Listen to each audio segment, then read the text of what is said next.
शुरू करें। हाँ जी, हाँ जी। प्रिय मेरे दोस्तों, जय श्री राम। जय श्री राम। आज मैं आपके लिए माघ महात्म का 23वां अध्याय लाया हूं। मेरे वीडियो अगर अच्छा लगे और अध्ययन सुनने से आपको प्रसन्न हो तो लाइक करो, सब्सक्राइब करो और शेयर करो। लोमस ऋषि कहने लगे कि जिस पिशाच को देवदूती ने मुक्त किया वह पहले द्रविड़ नगर में चित्र नाम वाला राजा था। वह बड़ा सूरवीर, सत्यप्राण तथा पुरोहितों को आगे करके जग आदि करता था। दक्षिण दिशा में उसका राज था और उसके कोष धन से भरे हुए थे। उसके बहुत से हाथी, घोड़े और रथ थे और वह अत्यंत शोभा को प्राप्त होता था। बहुत सी स्त्रियां में क्रीड़ा करता था और अनेक जग उसने किए थे। वह नित्य अतिथियों की पूजा करता था, शास्त्र विद्या में निपुण था और ब्रह्म विद्या भी जानता था। ब्रह्मा, विष्णु, महेश तथा सूर्य की पूजा सदैव किया करता था। वह जंगल में भी स्त्रियों से घिरा हुआ क्रीड़ा किया करता था। एक बार वह पाखंडियों के मंदिर में गया और वेदहीन भस्म लगाए हुए महात्मा पाखंडियों से उस राजा की बातचीत हुई। पाखंडियों ने कहा कि हे राजन, शैव धर्म की महिमा सुनो। इस धर्म के प्रभाव से मनुष्य पाप को काट कर मुक्त हो जाता है। सब वर्णों में शैव मत की मुक्ति का देने वाला है। शिव की आज्ञा के बिना दान, जग और तपो से कुछ नहीं बनता। शिव का सेवक होकर भस्म धारण करे। जटा रखने से ही मनुष्य मुक्त हो जाता है। जटा धारण करने तथा भस्म लेपन से ही मनुष्य शिव के समान हो जाता है। इसके बराबर कोई पुण्य नहीं है।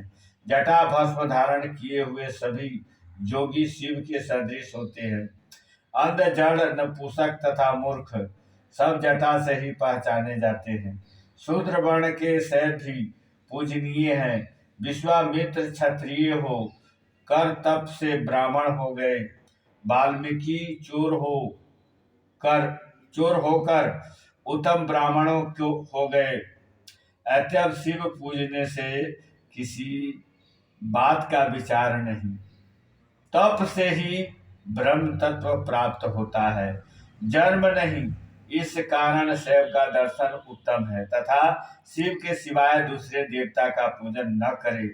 शिव तपस्वी को विष्णु का त्याग करना चाहिए, ना ही विष्णु की मूर्ति का पूजन करना चाहिए। विष्णु के दर्शन से शिव का द्रोह उत्पन्न होता है और शिव के द्रोह से रौरवादिक नरक मिलते हैं। इसलिए भव सागर से पार होने के लिए विष्णु का नाम भी लेना चाहिए। शिव भक्त निशंक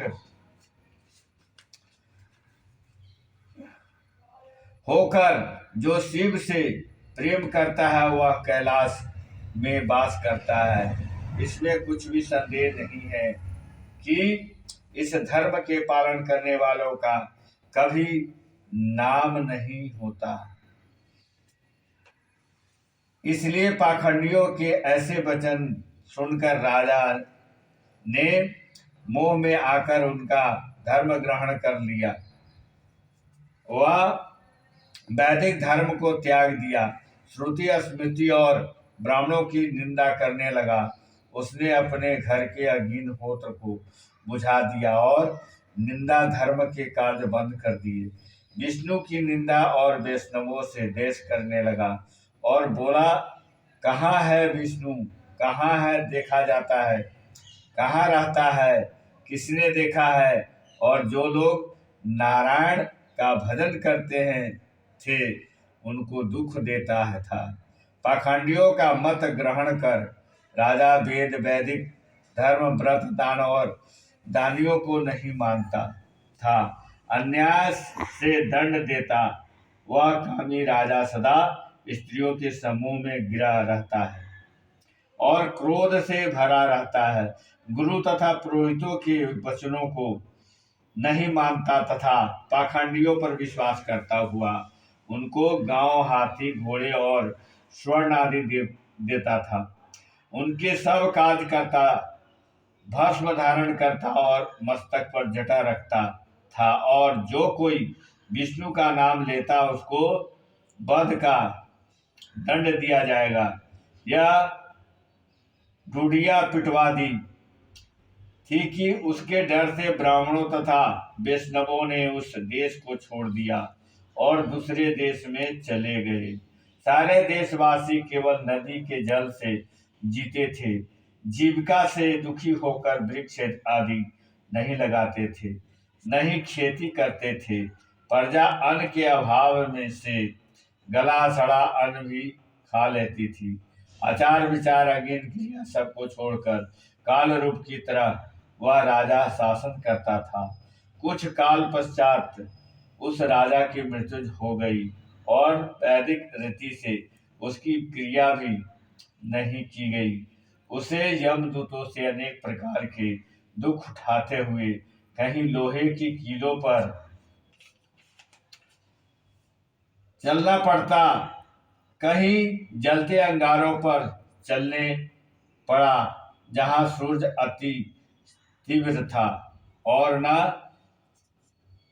कोई छाया का वृक्ष था। कहीं लोहे की डंडों से पीटते थे, कुत्तों से कटाया जाता था। इस प्रकार दूसरे पापिया का हाहाकार सुनता हुआ वह राजा यमलोक में पहुंचा। प्रेम से बोले श्री रामचंद्र भगवान की जय। पुराने जमाने